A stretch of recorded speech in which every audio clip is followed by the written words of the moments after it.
mean that the religion changed, or that they will somehow become peaceful if we show them by our example that we don't want to offend them.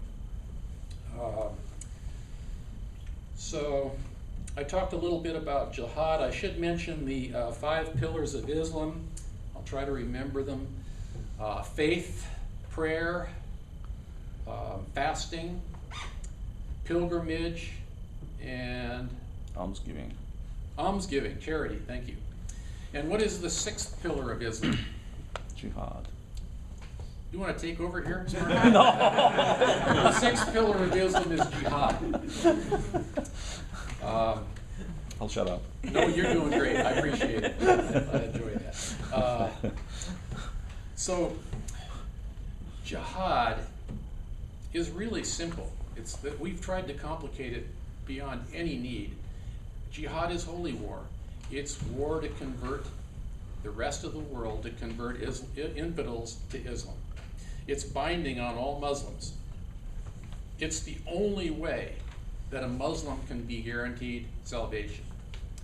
Now, when I listed the 5 pillars of Islam, which Edmund will repeat for you if you need to hear them, you may have noticed that there were no commandments in there. There was no, what is the greatest point of the law? To love God above all things and to love your neighbor as yourself? That's not in there. There's no 8 Beatitudes in there. There are those 5 principles: charity, pilgrimage, faith, fasting, and I got him. And then there's jihad. Now, you can do all those other things, and you got no guarantee of salvation. It doesn't matter whether you fast and pray and pilgrimage all day long. But there is one thing you can do to guarantee that you'll go to heaven. Who can tell me what it is? Die in a jihad. Martyrdom. Now, for a Christian, martyrdom is to die for God or for his principles on earth, to stand up for faith and die for it. But is martyrdom under Islam the same? Well, under Islam, martyrdom is to die killing for Islam, to die imposing Islam, to die blowing people up, or to die in a holy war.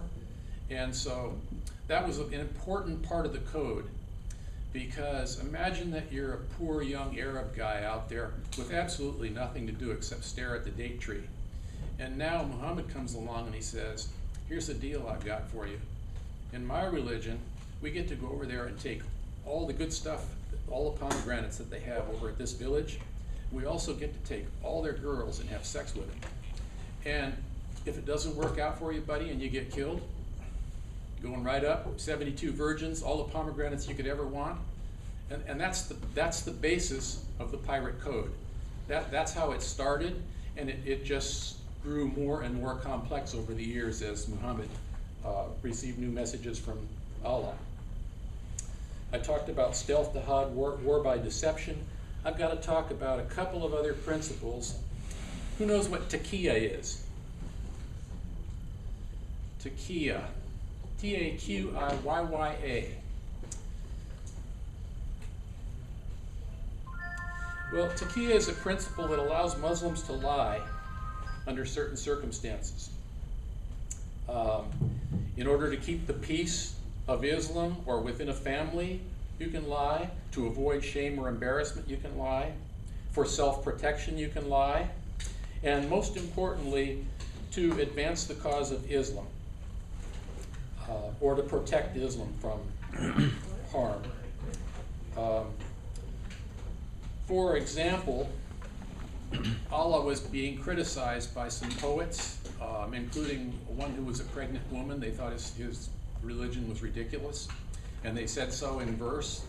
And he wanted them dead and asked who would kill them for him. And a young man came up and said he would do it, but that he would need to kill this particular poet, he would need to lie to him to gain access. And Muhammad said, say what you have to say. And that established the principle of lying to infidels whenever you could advance the cause that way. Now, another part of taqiyya is that it's unlawful for a Muslim to befriend an infidel. And there is an exception. You can befriend an infidel in order to deceive him, in order to gain advantage over him, in order to advance the cause of Islam.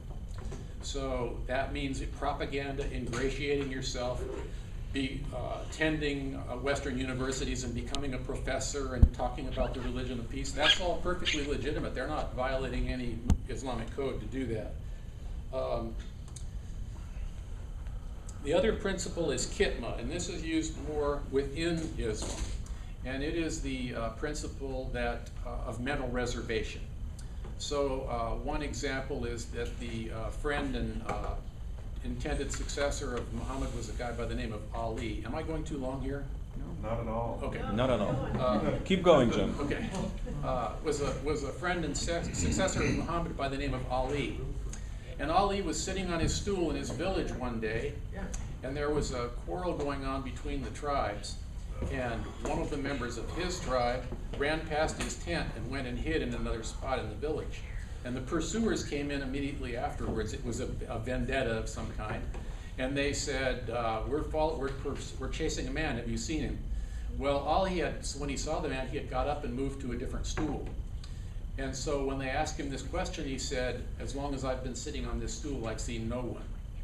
And Islam uses that as an example of how to misdirect, how to avoid directly lying by saying something that is literally true while giving the wrong meaning. Well, as a Christian, you know that in our system of belief, that to give somebody the wrong impression is a lie, even if the words you say are true.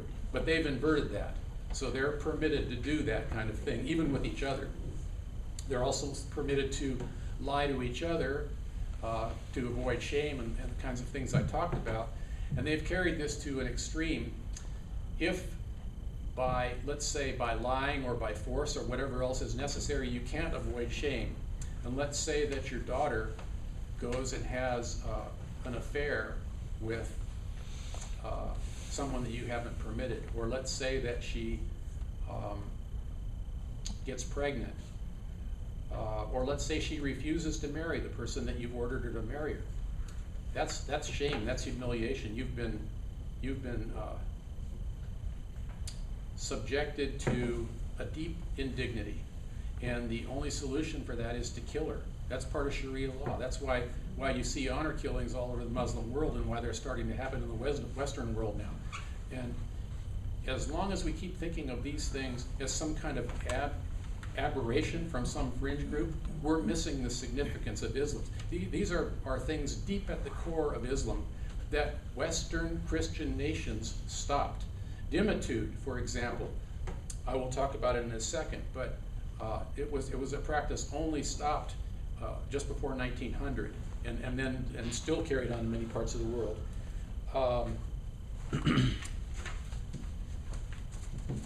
Treaties. Muhammad broke treaties, and he taught the breaking of treaties. Some schools of Islam say that you can't, that you have to break all treaties whenever you can gain advantage from it. Other schools of Islam say only that you may break treaties, but they all agree that treaties can only be entered into when it's to your advantage to do so. And that the purpose of treaties is to buy respite so that you can build your forces to go back to war and win. The treaty that Muhammad broke, the first conspicuous treaty that he broke, was against the Jews, Quraysh tribe, what they were called, and the reason that he did it has a little background. When Muhammad first started, he thought that the Jews would convert because he believed that he was repeating their scripture. But because the Quran differs so much from Judaism, the scripture and verses are so different and so wrong. For instance, Muhammad confuses Mary, the mother of Jesus, with Miriam in the Old Testament, and things like that. So the Jews laughed at him. But originally he had arranged for prayers, you know the prayers where they get down with it? That was originally directed to Jerusalem. And the reason for that is that Muhammad thought that the Jews would come to him, and one of the major revelations that he got from the angel Gabriel was when Gabriel came to him in the cave, and then teleported him to Jerusalem. And from Jerusalem, he flew to heaven on a white horse. And in heaven, he met with God and was directed to convert the world. And this is the story that he brought to the Jews. And they thought it was comical. They were afraid of him because he generated power, but they weren't buying the story. So he went to war against a village, and through deception, he gained the upper hand. It was a village of a few thousand people. But he had the village surrounded and under control, but he couldn't capture it without the risk of loss of a lot of his men. So he entered into a truce with the village, and he told them that they were free to take what possessions they could carry and leave. But they had to give up their arms first. So the Jews quarreled among themselves and eventually concluded that the safe thing to do was to give up their arms to the Muslim army, and then they would take their belongings and leave. But after they'd given up their arms, Muhammad asked one of his officers what they should do. And the guy said, I think we ought to waste them. And he said, the angel Gabriel has spoken to you. That's the right thing to do. We've got to kill these people. So they dug trenches, and they brought the men out, roughly 900, and they beheaded them all and let their heads roll into the trenches.